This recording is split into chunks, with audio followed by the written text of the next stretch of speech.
The 3 ETF portfolio is a simple but powerful way to build generational wealth without getting lost in all the different ETFs and stocks that are out there in the market. And in this video, I'm going to show you a variety of ETFs and different ETF portfolios to help you create a portfolio that fits your investing style and your long-term investing goals. This video is for educational purposes only. This is not financial advice, and I'm not a financial advisor. All investments carry risks, so always be sure to do your own research. This first portfolio is for those investors who want to maximize on growth and have the investing time horizon and risk tolerance to ride out any volatility that comes with it. The first ETF in the group is spym, the State Street Spider Portfolio S&P 500 ETF. This fund tracks the S&P 500 index, which invests in the largest 500 companies in the US. And the S&P 500 index makes up around 80% of the total US stock market value, so it's a pretty good representation of the US market as a whole. SPYM comes with an expense ratio of 0.02%, making it one of the lowest costing S&P 500 funds. A quick side note, this fund used to be called SPLG,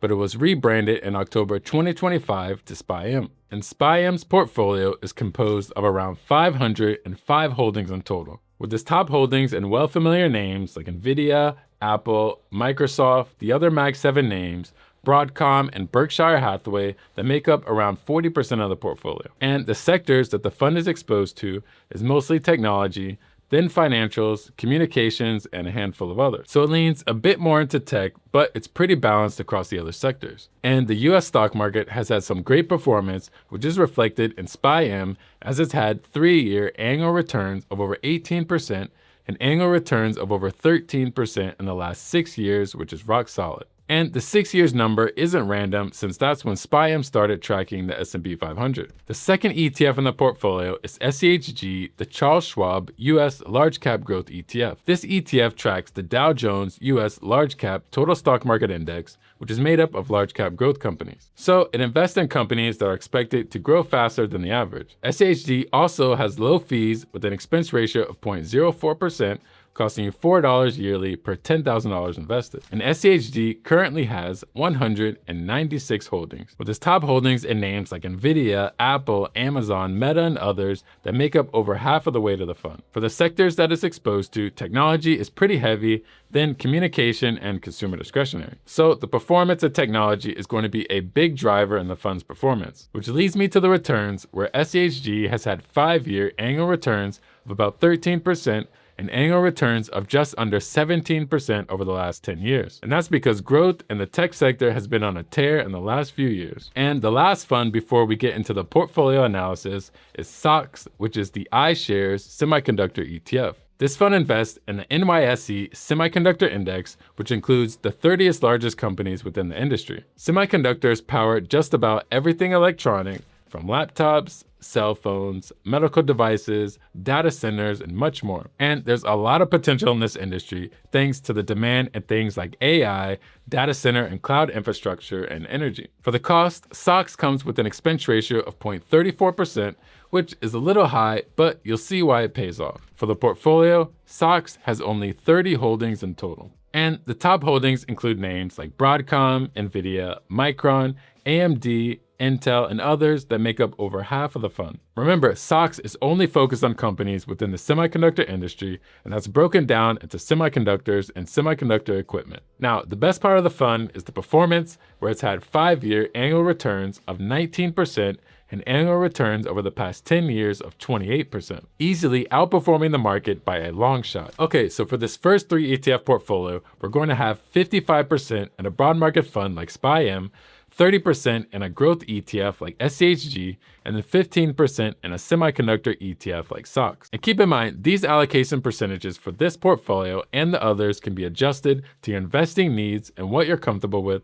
since these examples are just something to give you a base to work from. SPYM at 55% is going to be the foundation of this portfolio, since it provides a variety of holdings and diversification. Also, your weight in spym can serve as a balance to your portfolio to make it either more or less aggressive. And schg here is to amplify the growth exposure that you already have from the S&P 500. This also means that you're doubling down on the big tech and growth companies that make up the top holdings from both of these funds, adding to more tech sector concentration. Soxx is at 15% because while it has great growth potential, it's going to come with a lot more volatility. And also, since it's only focused on the semiconductor industry, it makes it riskier. Overall, this portfolio leans heavily into large cap stocks, mainly in the tech sector.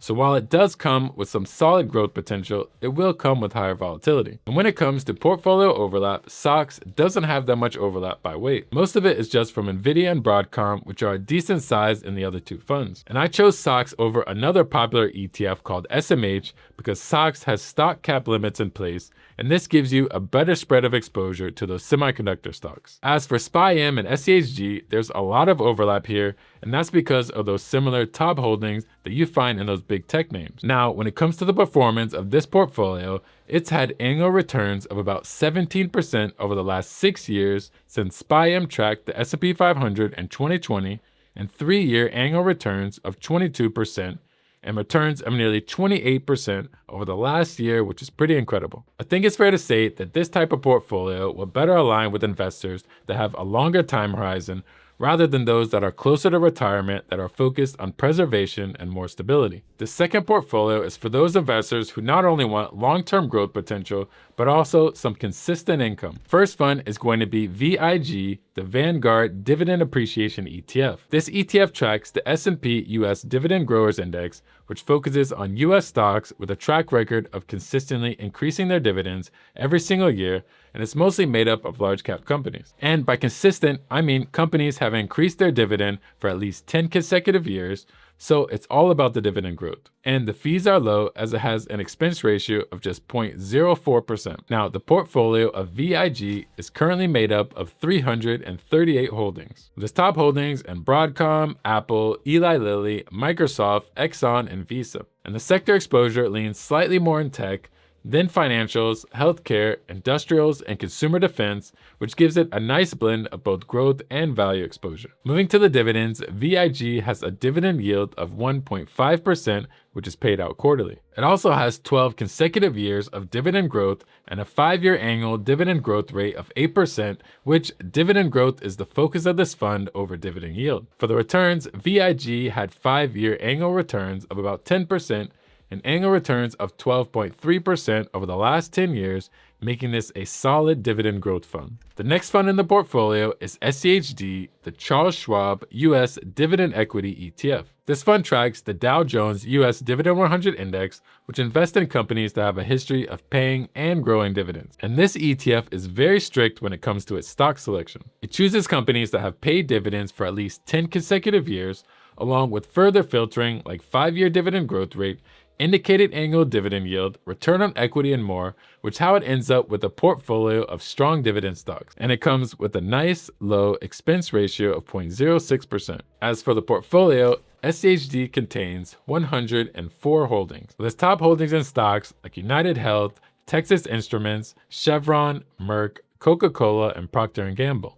And it's primarily exposed to sectors like healthcare, consumer staples, energy, and technology, so it's a bit more defensive than what we saw on VIG. For dividends, schd has a dividend yield of 3.4%, which is paid out every quarter. And it's had 14 years of consecutive dividend payments and dividend growth, along with the 5-year annual dividend growth rate of 8.6%. And it's had 5-year annual returns of about 8.5%, and annual returns of over 12% over the last decade. And the third fund is going to be VYMI, the Vanguard International High Dividend Yield ETF. This fund tracks the FTSE All-World ex-US High Dividend Yield Index and invests in international stocks that are expected to have above average dividend yields. It only chooses the top 50% of stocks based on expected dividend yield, and it excludes real estate investment trusts or REITs and companies that haven't paid a dividend in the past year or don't plan to within a year. Also, for the cost, it has an expense ratio of 0.07%. And VYMI's portfolio currently has about 1,532 stocks, with top holdings in companies like Roche, Novartis, Nestle, Toyota, and Shell. While the sectors include financials, which make up a pretty big chunk, industrials, energy, materials, and a handful of others. Moving on, VYMI comes with a dividend yield of 3.48%, which is paid quarterly. It also has 3 years of consecutive dividend growth with a 5-year annual dividend growth rate of 10.8%. Given that international stocks are strong when it comes to the dividends, you can see that in VYMI's metrics. And the performance is pretty solid as well, with 5-year annual returns of 12.5% and annual returns of about 10% over the last 10 years. International stocks have really been making a rebound, so I can see this fund continuing to do well. All right, so for this portfolio, we have 50% in VIG, 30% in schd, and then the remaining 20% in the international fund VYMI. This portfolio is focused on broad diversification with the added benefit of dividend income. VIG is acting as the foundation to this portfolio in a similar way that a broad market fund would do. And that's because it has a variety of holdings and a portfolio blend of value and growth names. Now, because of this, it lacks a bit in the dividend yield department, but that's the nature of the fund since it focuses on dividend growth. As for schd, it complements VIG and it doesn't hold any of the big tech names, and it's much more value and defense oriented. It also offers some nice dividend growth, and most importantly, the dividends overall, including the yield, are very solid. These two together give you a nice balance of diverse holdings with a strong dividend backbone. The last touch is VYMI, and that's to extend the diversification beyond the US stock market. And it's a well-rounded international fund when it comes to its holdings and dividend metrics, with its exposure to developed markets beyond the US. This leads me to the portfolio overlap, which is an A+ for this portfolio. So between VIG and schd, the overlap weight is around 15%, and this is from stocks like Procter & Gamble, Home Depot, and Coca-Cola, so mostly just big value names. And since VYM is just focused on international stocks, there's no other overlap in the portfolio. Now, for the performance of this portfolio, based on the allocation percentages, it's had 5-year annual returns of 10% and annual returns of about 12% over the last 10 years. This is a balanced and income-generating portfolio that has a pretty moderate amount of growth potential. And a similar portfolio could align well with those investors that want to grow in both dividends and appreciation. This third portfolio is for those investors that want a simple and diversified approach that still manages to provide great returns over the long run. The first ETF out of the bunch is schb, the Charles Schwab US Broad Market ETF. This ETF tracks the performance of the Dow Jones US Broad Stock Market Index. So it invests in companies of all sizes in the US, like small, mid, and large cap companies, essentially giving you exposure to the total US stock market. And it comes with an expense ratio of 0.03%, costing you $3 yearly per $10,000 invested. And the portfolio of schb currently has 2,395 holdings, so it's pretty loaded. And the top holdings are in pretty familiar names like Nvidia, Apple, Microsoft, Broadcom, and more, which is very similar to the holdings of a S&P 500 fund. And the sector exposure includes technology, which makes up about a third, then financials, industrials, consumer discretionary, and the remaining percentage spread in some other sectors, which still offers some pretty solid balance. For the performance, schb has had 5-year annual returns of about 10.8%, and annual returns over 13.5% in the last 10 years. And like I mentioned earlier, the US stock market has not just been doing well recently, but also historically over many decades. This next fund is avuv, the Advantis US Small Cap Value ETF. This fund is unique compared to the other ETFs in this video since it's an actively managed fund. And avuv invests in a broad range of US small cap stocks, and it focuses on companies that the management believes to have low valuations with higher profitability. And don't underestimate small cap stocks, because even though they're smaller companies, they have more growth potential than large cap stocks. But keep in mind, they also come with much more volatility. And this fund is a little bit more expensive with an expense ratio of 0.25%, but for an actively managed fund, that's pretty low. Getting to avuv's portfolio, this ETF currently has 773 holdings, with top holdings in names like Viasat, Matson, SM Energy, Five Below, and GATX, which make up less than 10% of the fund. And the sectors that it's mainly exposed to are financials, energy, consumer discretionary, and industrials. And no single stock makes up a large weight in the holdings, which is nice to see, and the sector spread is pretty diverse as well. AVUV doesn't have a long history, but in the last 3 years, it's had annual returns of about 16% and annual returns of over 14.5% since it was created about 6.5 years ago in September 2019. Very good results so far, and I'm really looking forward to seeing how it looks with some more time under its belt. Third up in the portfolio is going to be schf, the Schwab International Equity ETF. This fund invests in stocks that are in the FTSE developed ex-US index. And this index is focused on large and mid-cap companies across developed markets, excluding the US. And like other Schwab funds, the fees are low with an expense ratio of 0.03%. And for schf's portfolio, this ETF has 1,504 holdings in total, with top holdings in companies like Samsung, ASML, SK Hynix, HSBC, and Novartis. And for the sectors, financials makes up about a quarter, then industrials, technology, healthcare, consumer discretionary, and a few others. And since this is an international fund, it has a nice dividend yield of 3.1% that's going to be paid each quarter. And for the performance of schf, it's had 5-year annual returns of 9% and annual returns of 9.2% over the last decade. Now let's talk about the portfolio, where we have 70% for schb, 10% for AVUV, and then 20% for schf. And this portfolio is a slightly more aggressive approach to the traditional 3-fund portfolio of broad, international, and bonds, or if you just remove the bonds for a 2-fund portfolio. schb is the largest portion of this portfolio since it functions as the core and the foundation of this portfolio. It's giving exposure to the total US stock market, so you're exposed to all levels of companies in the US stock market. And AVUV is an extension to the exposure to the US stocks,